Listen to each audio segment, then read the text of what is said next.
Thanks, Adele. Hi, everybody. Now, I know you've got kids of all ages, so it'll apply to some of you who are nearer the time of transition. We'll just go a little look at that, of what transition is. My background is as an epilepsy nurse specialist, but I've worked in paediatrics and adults, so I know what it's like at both ends of the spectrum in terms of what the worries are mostly for parents moving on when they think about moving into adult services. But this is not only about moving to adult services, because some of your kids are very young, but it's also about how you can, I suppose, support your child as they start to get older. And we've talked a lot already about self-management and thinking about, having ownership of your condition and looking after yourself. So there's stuff that we'll talk about there.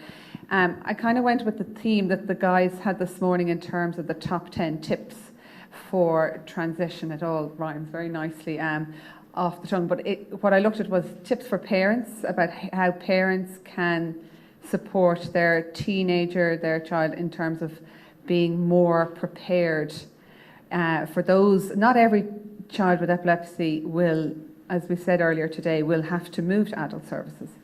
But for those who continue to have maybe not grown out of their epilepsy, or who are seizure-free but still need ongoing monitoring, or for those who still are very active seizures, they're the sort of people that need to keep moving to services. And I suppose historically in the past, we've identified that there is a gap. There's a bit of a black hole where people kind of sometimes fall into, where they've moved from a very protective, supportive paediatric service where there's people around, and then moving the big scary big bad world of the adult services, and that can be really daunting, and I think actually more daunting sometimes for parents than it is for teenagers themselves. They're kind of whatever, typical teenage reaction for many things, sometimes shrug of the shoulders, and they're like, yeah, it's no big deal. But actually it's the parents that are more anxious, because it's a big shift for parents as well, and moving from being in charge and being able to control things and being able to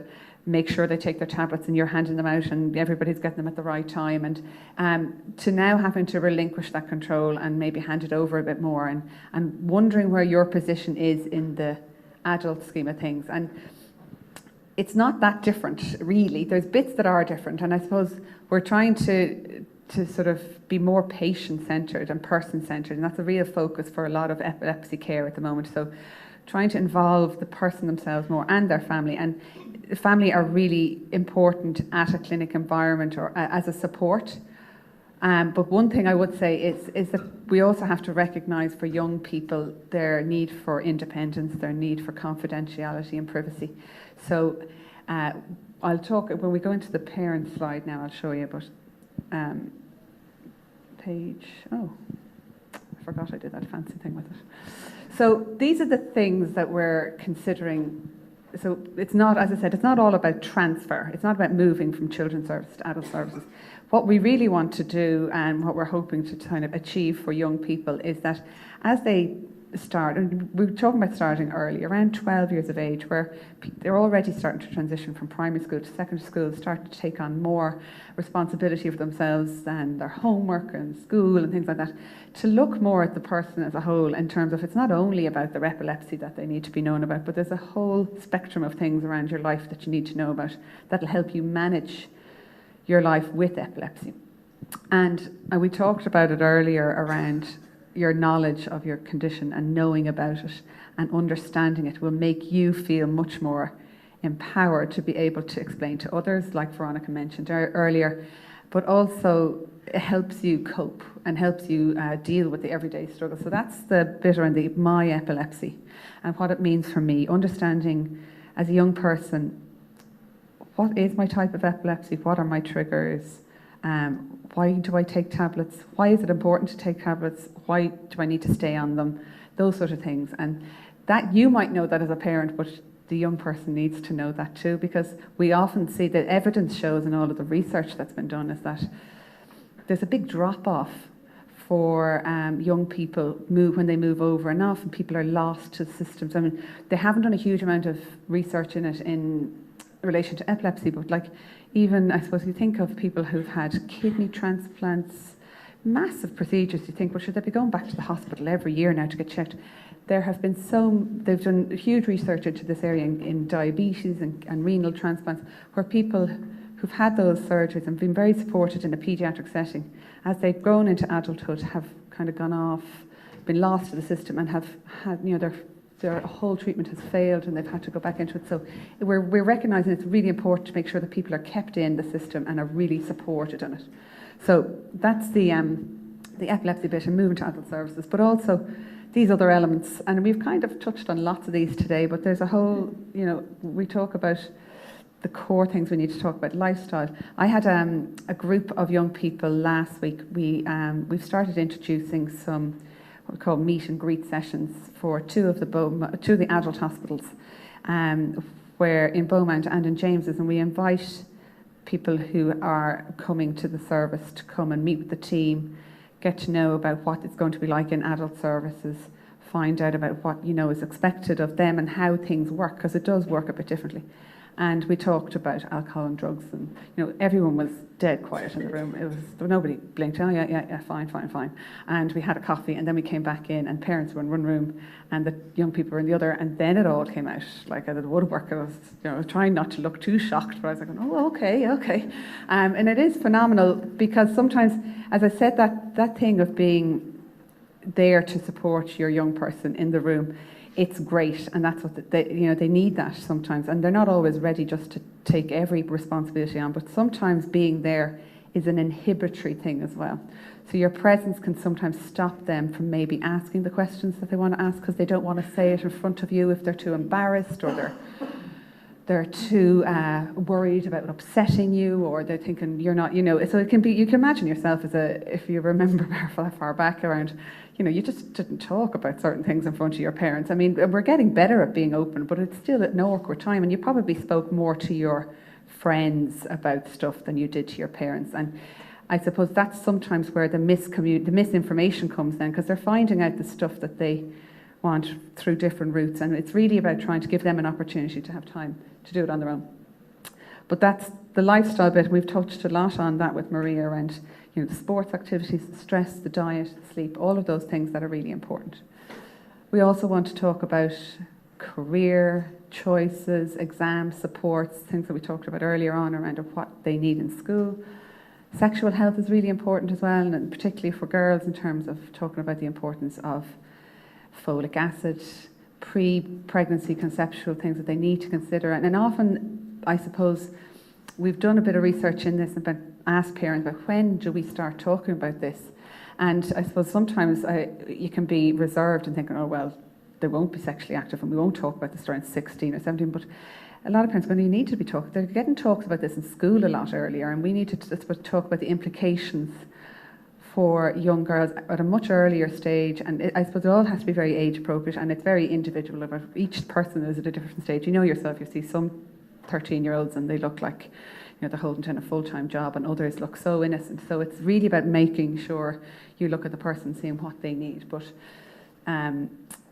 that's a big area that we need to talk about. I'm going to go into self-advocacy here a bit more. So this is something I think we historically probably haven't been very good at, and that's really about getting young people to speak up for themselves, allowing them to ask questions, allowing them to be the person that leads the intervention. And I've been in enough consultation rooms where a young person comes in and start talking about the epilepsy, the medication, the drugs, and they just turn to their parent, and the parent is all the answering the questions, because there's mute silence for most of it, so the parent feels the need to come in and answer the question, and it's quite a difficult situation. And that's something I think we'd like to challenge a bit more, and to try and promote that young people get much more of an opportunity to speak up for themselves in a clinic, to ask questions, to be heard, to see what's important to them. And it's not all about seizures and drugs. There's loads of stuff that they have worried. They're not really worried about seizures. They're not really worried about the drugs. They're worried about the lifestyle stuff, the friends, things like that. They're the real sort of crux of things that they're worried about. So we want to be able to have an opportunity for them to talk about that. Psychosocial things are all about, I suppose, the emotions, the feelings that we have, the things we talked about, how to tell people, the reactions of others. So they're also issues that we would be addressing through transition. So the plan would be is that ideally young people would be these issues would be discussed at a very young age in your paediatric setting. So by the time you move to adult services, you've got a much broader understanding of what your epilepsy means, and you're much more in a better position to be able to manage it as a young adult. And how parents can help in this way is, I suppose these are the top 10. Oh, no, this is actually the other slide I just wanted to say, because I acknowledge that when I talk about transition to parents, there's a lot around independence, but there's a lot of young people who may never achieve that level of independence. So the conversation can sometimes be very different, because some parents are still going to be the primary carer. They're still going to be the one who's very involved in making the decisions, or maybe making all the decisions.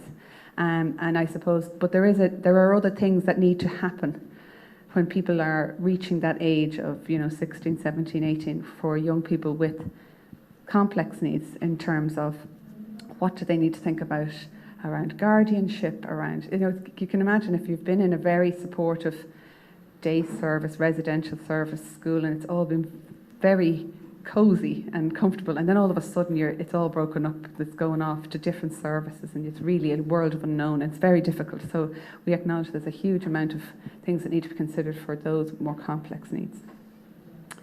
So this is the slide in terms of the top 10 tips for parents, okay? So go back again to learning about your epilepsy and how it can impact. So your knowledge as a parent, especially if your kids are young now, you're going to impart information to them about their knowledge. So you need to be informed, you need to have knowledge about it. And then also the lifestyle triggers. So as we were talking there, not only are we talking about the medications and the side effects they have, but also how our lifestyle can impact on that, the stress, the sleep, things like that. Oh, this is the teen one, sorry, I meant to, so, okay, I'll do this one first. What we want our kids to do is start thinking about spending some time alone in clinic, okay? Now, some parents feel anxious about that. They think, oh, has anyone ever actually gone into a clinic and let their kid go in their own for a few minutes? You have, well done, thanks. Yay. And it's something that we're not overly comfortable with yet, but I think facilitating that opportunity is really important. Don't feel offended as a parent that that's somebody pushing you aside. We're talking about maybe giving them 5-10 minutes at the start to maybe have a chance to air what they want to talk about, and then you go in and you do the rest of the consultation. But it's a really important part. Practice answering questions. So I suppose for them to try and, we know young people here today really, which is difficult. And this really isn't probably their scene to come to a conference with their folks.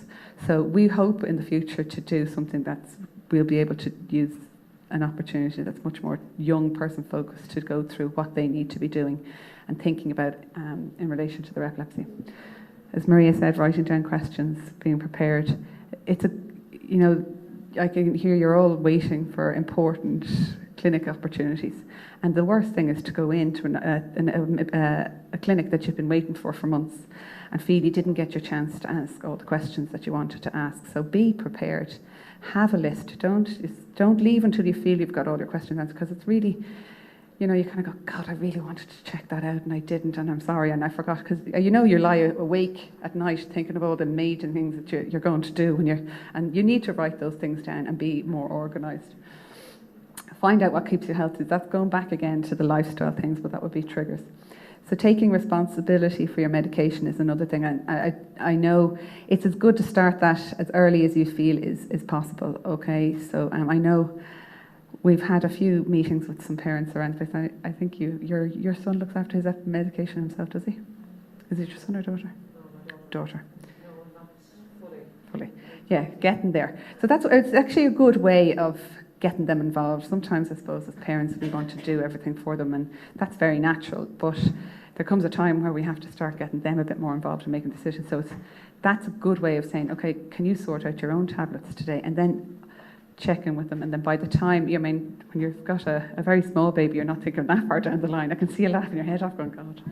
But you can see where I'm coming from. Down the line, it's a good way of being able to get them more involved, take more ownership, sort out their medication. But like practical, I looked after a guy once in clinic. He was 29. He was getting married. We were talking about heading off to the Caribbean or wherever he was on his honeymoon. And then we talked about his tablets. And he said, oh, don't know about them. My mum looks after them for me. And I'm like, oh, really? And he wasn't even living in the same county as his mother. She lived, but he kind of felt sorry for her because he left home and she had nothing to do all day. So he wanted her to have a little job and she'd look after his tablets. And I kind of thought, I think it's time now that you got your own chemist, you looked after your own tablets. It's not your mammy's job anymore. You need to go and do this. But this is, unfortunately, the reality for some. More men than women, I will say now. But it is something that we need to kind of think about. And then practical things like, how does the prescription work? How long will it last? I don't want to be running out of medication. Things that they need to be thinking about, okay? Important phone numbers, appointments, diaries. That's a difficult one to get teens into, but we were talking earlier on, this epilepsy app, has anybody seen it, use it? It's a good tool now as parents to have to keep all your information together. When we talked about taking videos, the Epilepsy Ireland app has just recently been updated, and it's a fantastic tool in terms of keeping all your information in one place, because a lot of people forget their diaries, they forget their names of their tablets, they write them down on pieces of card and they throw them in the side of the bag. It allows you an opportunity it keeps a record of all your seizures, it allows a quick link for a video, it allows you to put down your medications, it allows you to set alarms to remind you to take your medications, has an appointment reminder, so it's a really useful tool, even as parents or as young people to use. Knowing your epilepsy team and I suppose creating a connection with them and knowing whose role is what is important as well. Who do I ring for certain things? Because I suppose there's nothing worse than trying to get through and not finding an answer, but sometimes you find you're going down the wrong route altogether. So it's knowing who are the right people I need to ring for the right supports. And also then again, your CROs are a great resource for that, because sometimes you can imagine in the hospitals, the phone lines are very limited in terms of time, because there's also other clinical commitments that are going on. And sometimes those questions can be answered by the CROs in your community in terms of, advice around general epilepsy issues. The last one is just practicing arranging appointments as well. So that's not another thing that particularly men were not very good at, and we'd have lots of mammies ringing in to cancel appointments, but it's just another thing we need to think about. But so the next one is parents. Okay, so we've top 10 tips for parents, and I suppose it goes back to a lot of, I don't want to be over repeating ourselves, but it goes back to sitting down, talking with your child about epilepsy, getting comfortable with them talking about, giving them an opportunity to understand it, so that it's an open conversation at home. It's not something that we hide or we find it difficult to talk about. Then as well, I suppose, is teaching them all that you've learnt from practicing about when you go to clinics, and imparting that knowledge to them about, okay, so when you go, you have to be prepared, this is what you need to do, you need to start asking questions. No, that's okay. I'm trying to think of the top 10 off my head.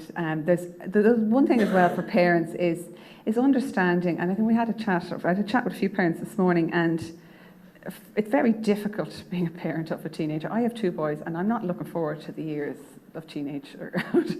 And I think it's understanding, first and foremost, adolescence is a really difficult time. And whether you have epilepsy or not, it's not easy. And so on top of having a condition, then that makes it even a little bit more complicated, a bit more difficult. And sometimes there's research been done into these areas about having epilepsy particularly can make you a little bit more, I suppose, vulnerable or exposed to certain things, especially things around mood issues and issues around psychosocial things, about feeling, I suppose the natural thing is you want to protect your child, you want to stop, any harm from coming to them. But sometimes, particularly with epilepsy, it can be an overprotection, can sometimes be more damaging, because there's this worry about letting them do things or letting them go places, and that's really can, I suppose, affect how young people then react themselves to having epilepsy. So your reaction is really important of how you deal with that. And I think having that comfortableness of being able to allow them to understand, I think it's a real negotiation stage. There's I've sat down and talked to young people about it, and they're like, they never stop nagging me, I don't get enough sleep, and they're watching me all the time, and it's very difficult as a parent to sort of say, I'm worried because I'm afraid. So there's a lot of negotiation that needs to happen around, and I talk about things, so simple things like maybe having an ID band or having something in your wallet that makes your parent worry less if you're going to be going out with friends. At least somebody knows what to do. Having people around you or friends that know what the right thing is to do. And that kind of eases your worry as parents that, okay, they're going to a concert. It may not be ideal, but at least I know they're going to be with people who they trust, who can look after them if they run into any trouble or if there's any problems with if they have a seizure. That's, something that you can ease it. But we talked about sleep earlier on in adolescence for one of the parents, and you can see how, there's no right answer to that. All adolescents have problems with sleep, and it's not just because of epilepsy, but it's something we concentrate more on because of all the worries about sleep deprivation. But it's a difficult one in the adolescent years. So the plan, I think, in terms of looking at what we're going to do around transition services is start early. We're starting to talk about this, and it's something you can bring up. If it isn't brought up in your own clinics, if you've got kids from 12 onwards, that you should start talking about your child's epilepsy to your specialist, saying, what's going to happen in the future? Am I going to need to go to adult services? And if they say, yeah, we're going to start thinking about that. Now, in terms of access to adult services, our services have grown hugely over the last while. So we really want you to be as near as possible to your local service. So you may have gone to a children's service in Dublin, in Temple Street, but you might move somewhere nearer your home for an adult service. So if you went to Temple Street or Crumlin, you might end up going to Galway or Sligo, depending on where you are, or Limerick. So there's lots of more adult services scattered around the country than there are paediatrics. And then what we'd like to do is see more, I suppose, we're hoping to go and have more transition clinics running over the next while. We've got a transition phone line, so there's a leaflet out on the information desk for if anyone has any questions about their teenager, or you're a parent of a teenager and you want to ring me, we can have a chat about it. We'll do questions now anyway, but if there's anything that arises from that, you can always ring me again. If we don't get to ask a question today, you can ring me on the phone line. And we're also developing, and we're working on updating our website for Epilepsy Ireland. We're hoping to have an adolescent teenage arm to acknowledge that some of the stuff needs to be geared towards their interests. And we hope to have a teenage booklet which is kind of geared to all the things that they really want to focus on, and that's hopefully going to be coming out soon. So the resources are starting to improve and flow, so hopefully let's go down to that parent one. I knew I shouldn't have put in those fancy schmancy things. I've less than a minute, okay. Well, if everyone else is allowed to run over, I've got to take my opportunity. I just want to make sure I didn't miss out on any of the other ones for parents. Sorry now. Oh, yay. Here we go. Okay. So, talking openly, we mentioned helping your teen to find others. And that's one thing that teenagers find really difficult. Any of the groups that I've met, very few teenagers have met anyone else with epilepsy. And as parents or as an adult with epilepsy, you may be able to join a support group, a peer group. But for them, they don't have anyone that they relate to. And actually, when they do meet, it's a fantastic opportunity. They talk about everything else other than epilepsy, but it's really good to meet someone who has the same experiences as you.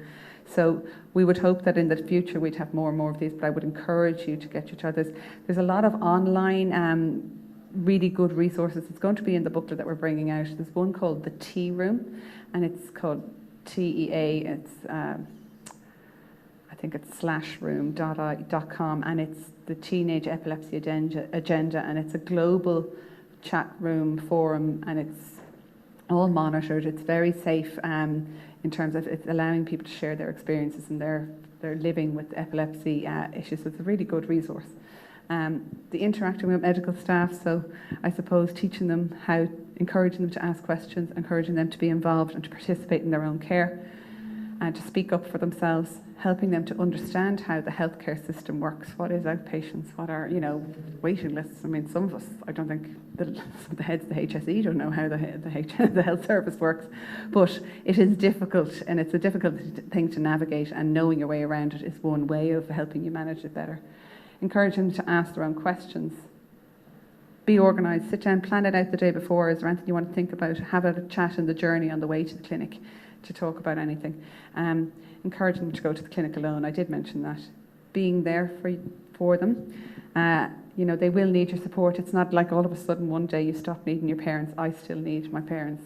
We all need them, so it's really important to kind of be there, allowing them to go that step and do a bit more for themselves, but if anything happens, you're there as a fallback. And one of the main things is looking after yourself. It is very stressful being a parent.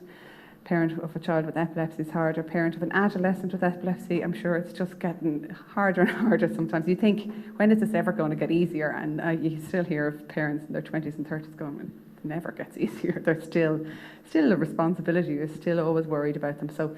But you do need to mind yourself, and you need to make sure you make time for yourself as a parent and look after yourself, because you're doing a great job and you're doing the best you can, and you need to take time out for yourself because it is a hard job. Okay? That is the leaflet that I was talking about earlier, and they're the things that we can talk about on the phone line if anyone wants to give us a ring.